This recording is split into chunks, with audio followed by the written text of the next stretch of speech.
जय हिंद। प्यारे बच्चों, आप लोगों ने गायत्री मंत्र के बारे में पिछले वीडियो में जानकारी प्राप्त की और अब इसी से संबंधित ये भी वीडियो आपका रहेगा। गायत्री को महामंत्र कहा जाता है। गायत्री को महामंत्र कहा जाता है। इसमें के 3 शब्द जो होते हैं, भूः भुवः स्वः, और इसके पहले ओम लगाया जाता है। ओम भूः भुवः स्वः। इनको जो है तीनों को क्या कहा जाता है? व्योहृतियां कहा जाता है। ये व्योहृतियां कितनी होती हैं? 3 होती। और ओम को प्रणव कहा जाता है। ओम को प्रणव कहा जाता है। तो जो लोग पूरा मंत्र जिन्हें नहीं याद होता है, वो लोग जो है केवल इतना ही मंत्र जाप करके इस महामंत्र की शक्ति को प्राप्त कर लेते हैं। ओम भूः भुवः स्वः, बस इतने से ही। इसीलिए ये शुरुआत में है और इसका विशेष महत्व है। आइए अब हम एक कहानी के माध्यम से आप लोगों को वाणी के बारे में, बेटा जैसे हम लोग बोलते हैं तो वाणी में ही सब कुछ है। जैसा कि कहा गया है कि बातहि हाथी पाइए और बातहि हाथी पाँव।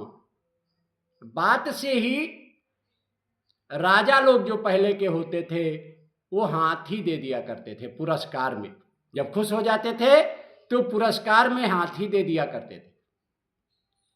और जब नाराज हो जाया करते थे, कोई बात उनको खराब लगती थी, तब क्या करते थे? सजा देते थे, हाथी के पांव के नीचे दबवा देते थे। तो ये कहावत प्रसिद्ध है कि बातहि हाथी पाइए बातहि हाथी पाँव।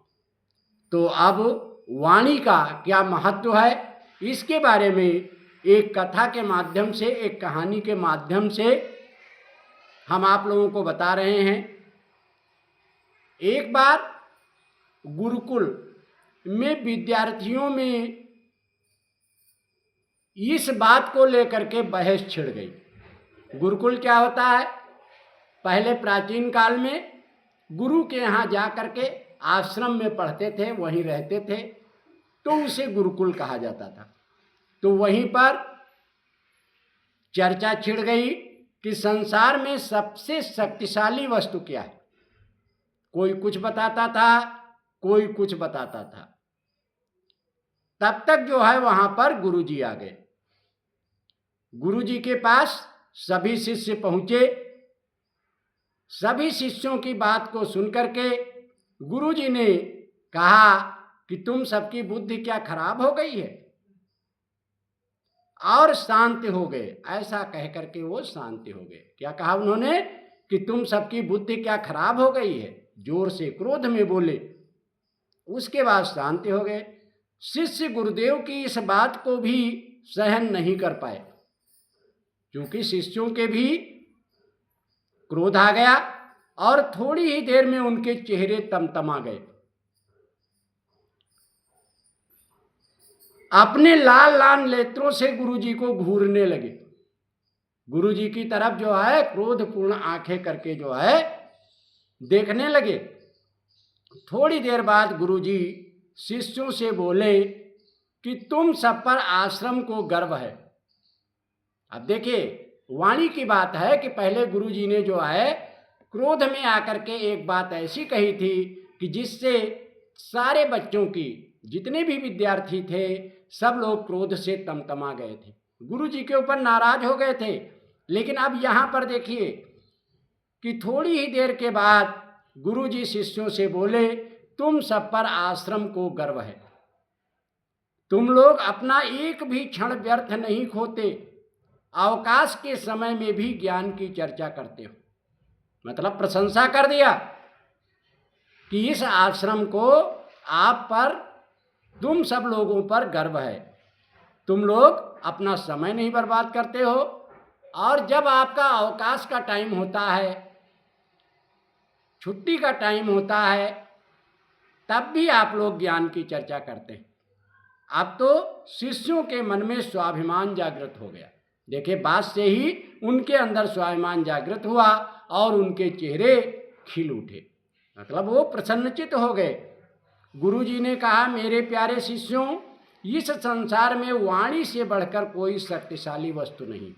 तब गुरुजी ने बताया कि वाणी से बढ़कर के कोई शक्तिशाली वस्तु नहीं है। वाणी से मित्र को शत्रु और शत्रु को मित्र बनाया जा सकता है। जो दोस्त है उसे भी शत्रु बनाया जा सकता है। जब गलत बोलोगे तो धीरे धीरे करके वो भी दुश्मन का काम करने लगेगा, और अगर शत्रु है उसके प्रति अगर अच्छा व्यवहार रखोगे तो वो भी धीरे धीरे करके तुम्हारा मित्र बन जाएगा। ऐसी शक्तिशाली वस्तु का उपयोग प्रत्येक व्यक्ति को सोच समझ कर करना चाहिए। मतलब बोलना चाहिए तो सोच समझ करके ही बोलना चाहिए।